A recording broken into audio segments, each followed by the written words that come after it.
I'm Amy Osher in the newsroom with Greg Stanley. You had an interesting phone call this afternoon. Can you tell us about it? Yeah, kind of one of the more interesting phone calls I've gotten as a reporter. But Donald Trump gave us a call for a story we're working on here in Naples with USA Today, focusing mostly on his lawsuits here in Florida. Got to have a pretty brief but good talk with him over the phone today about those suits. Now, naturally, you were hoping you could get him, but were you surprised then? You said pretty quickly upon making a request, he called you? Yeah, absolutely. He turned out to be a little easier to get a hold of than most of the people I cover here in Collier County.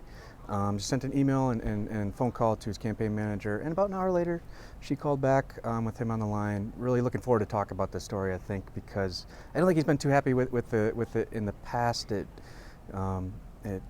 shows a lot of his lawsuits here in Florida, and I think he wanted his side of the story told. Now, it's a very touchy subject, and we know he can get very touchy in return. How did he treat you? What was kind of the conversation, the tone of it?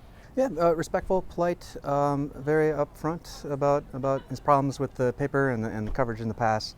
No holds barred. Definitely says his attorneys are listening.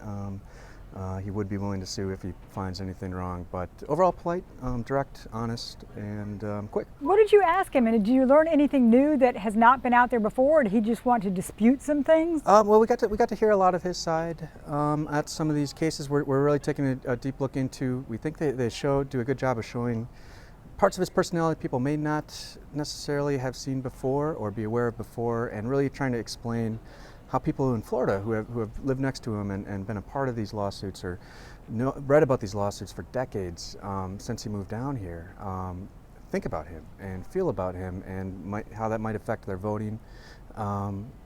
So we got to talk a little bit about all those aspects. And now, it certainly said that he takes things very personally, but given the fact that he's trying to maybe turn the corner and focus on becoming president, did it surprise you that he's still willing to rehash this? It didn't surprise me too much. I think I always stand for it. It's better to have your side told than not told. So I think that's what he was thinking too.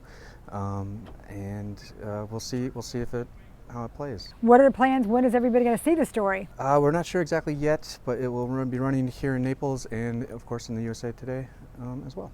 Look for it. Our story with Donald Trump.